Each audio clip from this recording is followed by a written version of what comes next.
Thank you so much for joining us today. I'm Callie Eideberg. I'm the Director of Government Relations at the Environmental Defense Fund Action Fund. And today we are here with Congressman Don Bacon of Nebraska's 2nd District. Thank you, Congressman, for joining us. So glad you could take the time.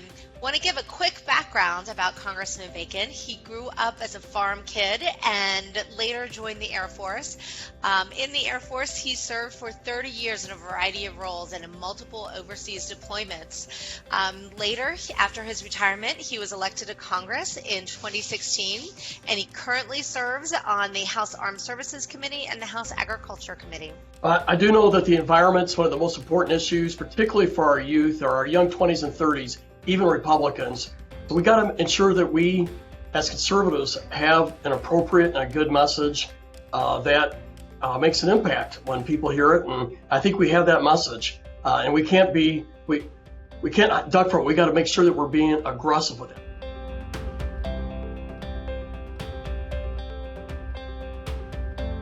In the 3 years I've been in, we're seeing the Republicans embrace a smart, incentive-based conservation message.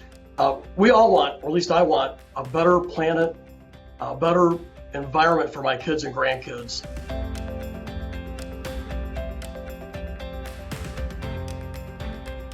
What I've tried to do is find some ways that would incentivize more sustainable agriculture program.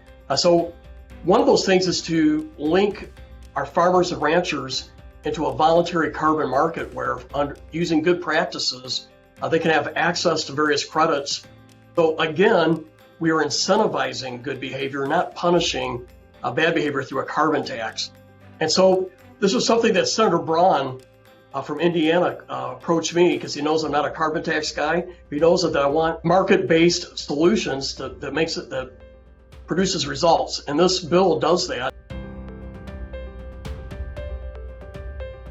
I think there's enough bipartisanship here. This bill has a very good chance for passing. I took some heat from some members of my own party, but in the end, we want to be the party that is innovative, incentivizes technology, market-based solutions, and we've driven results in the last roughly 5 years.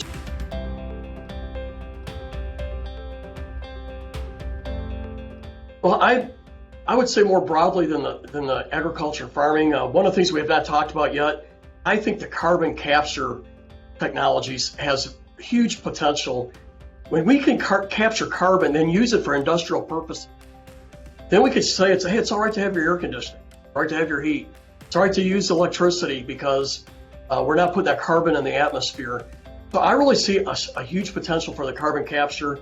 I'm very supportive of investing in that research to make that happen. You know, I've also supported our tax incentives for wind, solar, geothermal.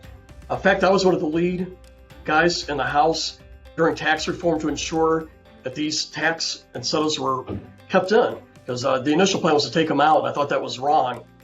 Big supporter on battery storage. Well, because you can have great wind and solar, if you can't store the energy, it's a bit of a lost effort. So I think we need to have better battery storage. So I have done 3 different bills on battery research, whether it's ARPA, government research, or university research is another area, or you incentivize private industry to do this kind of research. So I support all 3, and we'll just see who comes up with the best solutions. And we have some facilities or installations that are vulnerable. And I'll go to Offutt Air Force Base, which is in Omaha, next. But before I do that, I think a grave concern is on our coasts. When our ports, our dry docks were made for a certain water level, and if every year you gain 1 millimeter or 2 millimeters, that's what's going on. It's very insidious. You don't notice it for a while, but you do this for 20, 30 years. We have some real issues now at Norfolk, for example, and Virginia, in sustaining those dry docks. So I think future construction, you have to have this built into the plan, right? So at Offutt Air Force Base, we lost a third of the base from a 100-year flood, or they call it the 500-year flood. Regardless, it was a bad flood. And so we have to rebuild a third of the base. I want to ensure that our reconstruction takes into account this floodplain. We should be elevating these buildings to provide more security.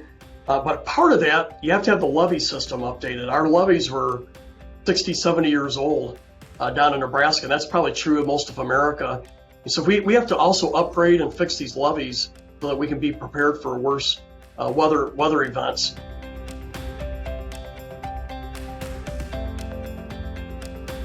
It's the definition of lunacy to rebuild after a hurricane, flood, or whatever it may be, that's when it's been done multiple times, and build back the same way.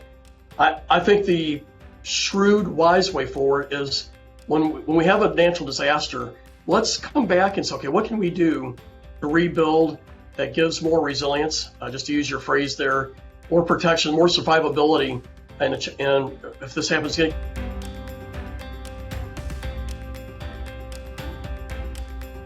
So 620,000 is nationwide, but in Nebraska, we have a good number out of that 620,000. So I'm very proud of Omaha that it has 40% renewable energy. That is a huge number. When I think most people hear that, they don't believe it. First of all, I said it at a town hall. It was 33% at the time. They called me a liar. So I had to come back with our power company and say, no, Don's telling the truth. So now we're at almost 40% renewable energy for Omaha, and it's we're doing that primarily through incentives, tax incentives for wind, but we have a little bit of solar. It's growing. Geothermal's coming down the pike. But what we've seen with the COVID in the renewable sphere is primarily in the ethanol industry, because of the demand for driving has gone down significantly, and the price of gas has gone down so much. Half of our ethanol and biofuels industry is closed down, half. And so those are where you get those job numbers at. And how do we recover from that? I think we have some opportunity right now with the gas prices so low that maybe we can look at readdressing perhaps the gas tax. And we can I think there's an opportunity here to say, we're bringing in less money right now than 20 years ago in the gas tax, but yet our costs of highways have gone up. So we need to probably look at this for long term. We can't stop there. We got to continue to innovate and even do better.